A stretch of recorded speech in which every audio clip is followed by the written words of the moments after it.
जिंदगी के भिन्न रंगों को समेट कहानी का आकार देता हूं। कुछ इसलिए ही तो कहानीकार कहलाता हूं।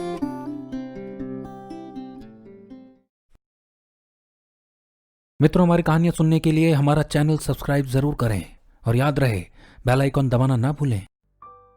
कुछ कहानियां या किस्से हमारी कल्पना से भी परे होते हैं, जिनके होने या ना होने की पुष्टि करना लगभग मुश्किल सा हो जाता है। फिर जब कहानी डर की हो तो लोग उस पल को याद करने मात्र से ही भयभीत हो उठते हैं। उनका कलेजा बाहर को आ जाता है, उनके चेहरे पीले से पड़ जाते हैं और वो उस अनुभूति को एक खौफनाक सच की तरह पूरी जिंदगी डर डर कर ढोते रहते हैं। अब आप उस पर यकीन करें या ना करें, जिनके साथ वो घटनाएं घटी उनके लिए वो सच था। मित्रों, ट्रू हॉरर स्टोरीज के सेगमेंट में मैं आपको कुछ ऐसी घटनाओं और कहानियों से रूबरू करवाऊंगा जिन पर खुली आंखों से यकीन नहीं किया जा सकता, लेकिन लोगों का मानना है उन्होंने उस डर का अनुभव किया और वो आज भी उसकी भयानक छाप अपने जहन में लिए डर के साए में जी रहे हैं। इस एपिसोड का नाम है वो कौन थी। बता दूं, हम इन कहानियों के माध्यम से किसी भी प्रकार के अंधविश्वास को बढ़ावा नहीं देते और यह मात्र मनोरंजन के लिए बनाई गई हैं। यह घटनाएं हम तक हमारे लिसनर्स के द्वारा पहुंचाई गई हैं, जिन्होंने आप बीती हमसे साझा की और हम उन्हें अपने अंदाज में आप तक पहुंचा रहे हैं। इन कहानियों को और मनोरंजक बनाने के लिए हमने कहीं कहीं काल्पनिक संयोजन भी किया है। ये वाकया 2006 का है, जब मैं अपना डिप्लोमा कोर्स पूरा करने के लिए ऋषिकेश रहती थी। वहां की खूबसूरती, आबो हवा, वहां की वादियां, मानो मैं उन सब में घुल सी गई थी। सब कुछ तो मन मुताबिक चल रहा था। आखिर हो भी क्यों ना, जब हम प्रकृति के करीब होते हैं तो एक नए उल्लास से भर उठते हैं। लेकिन मुझे ये नहीं पता था कि जल्द ही मेरा सामना एक ऐसे भयानक सच से होने वाला है जो मुझे अंदर तक झंझोड़ जाएगा। अपने जीवन का वो हिस्सा आज भी जब मैं याद करती हूं तो मेरे रोंगटे खड़े हो जाते हैं।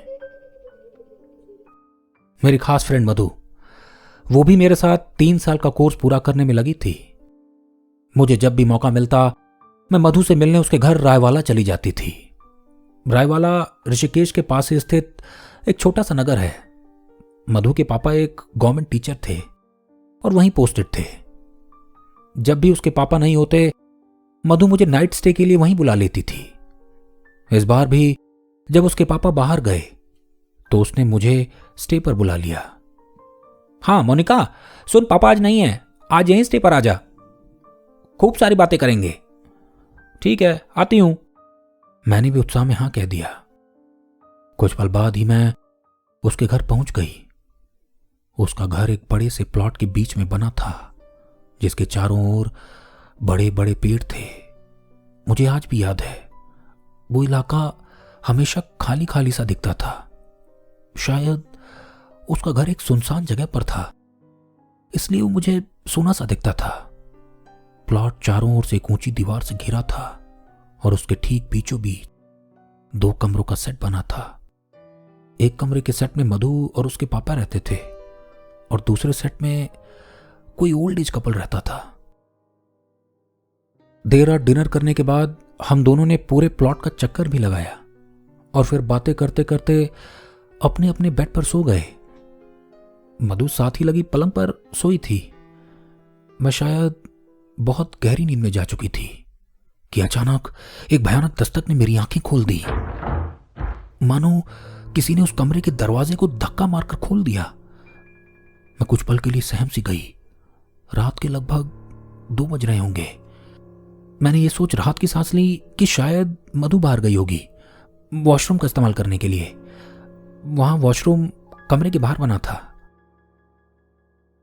लेकिन तभी मुझे लगा मानो कोई मेरे ही बिस्तर पर लेट गया हो। मैं बिल्कुल ठीक अपने पीछे किसी की मौजूदगी महसूस कर सकती थी। मुझे कुछ और समझ आता, मेरे मुंह पर मधु ने हाथ रख दिया। जब मैंने मुड़ने की कोशिश की तो उसने धीमी आवाज में मुझे ठीक उसी अवस्था में लेटे रहने को कहा। बिल्कुल भी मत हिलना और न ही शोर मचाना। मेरे बेड पर मधु लेटी थी और वो मेरी तरह कांप रही थी। तब मुझे एहसास हुआ वहां कोई है जो उस पूरे कमरे में घूम रहा है। डर इस तरह हम पर हावी हो चुका था कि हम जो देख और महसूस कर रहे थे वो हमारी हड्डियों तक को भेद हमें अंदर तक टटोल रहा था। हम दोनों सुन्न से हो चले थे। किसी की भी हिम्मत नहीं थी कि अंधेरे में डूबे कमरे को लाइट जला रोशन कर सके।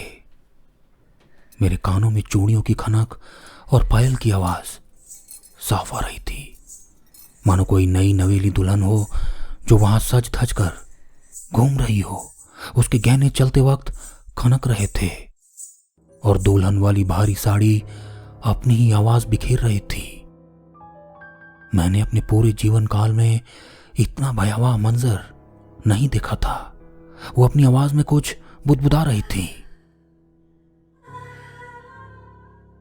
उसका वहां होना ही पूरे कमरे में एक अजीब सी खुशबू बिखेर रहा था।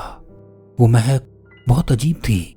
वैसी खुशबू मैंने दोबारा कभी महसूस ही नहीं की।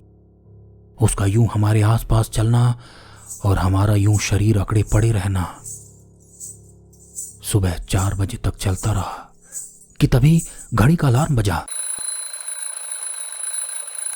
वो आवाज होते ही हमें फिर से दरवाजे के तेजी से खुलने और बंद होने की आवाज आई। हम दोनों अभी भी एक दूसरे का हाथ पकड़े बुत बने पलंग पर पड़े थे। सांस भी हम धीरे धीरे ले रहे थे कि उसकी आहट भी कहीं बाहर तक न चली जाए।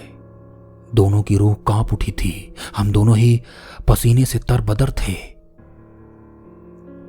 सुबह जब सूरज की पहली रोशनी ने कमरे के दरवाजे से अंदर की ओर दस्तक दी, तब हम दोनों ने खुद को संभाला। मैंने बिना समय गंवाए मधु से पूछा, ये सब क्या था और वो औरत कौन थी? कि क्या क्या पहले भी ऐसा हो चुका है? गुस्सा और डर दोनों ही मुझ पर हावी थे। वो भी मुझे हैरानी में देख रही थी। पर जब मैंने साथ वाले ओल्ड एज कपल के बारे में पूछा जो साथ वाले कमरे में रहते थे, तो उसने बताया वो लैंडलॉर्ड हैं और जिस कमरे में हम सोए थे वो उनकी लड़की का कमरा था जो बहुत पहले ही मर चुकी है। ये सुनते ही मैंने हड़बड़ी में अपना बैग उठाया और घर आ गई। उस घटना के बाद मुझे देर रात अपने कमरे में भी यही डर सताता था कि अभी दरवाजा तेजी से खुलेगा और वही खुशबू चारों ओर बिखर जाएगी। वो भयानक दिन मैं कभी ना भूल पाऊंगी। मित्रों, ये थी आप बीती मोनिका की। अब हम उनकी आवाज में ही उनका एक्सपीरियंस आपको सुनाते हैं। उसके बाद भूत प्रेत में मेरा विश्वास बढ़ गया कि हाँ, आत्मा होती है और हमारे चारों ओर घूमती है।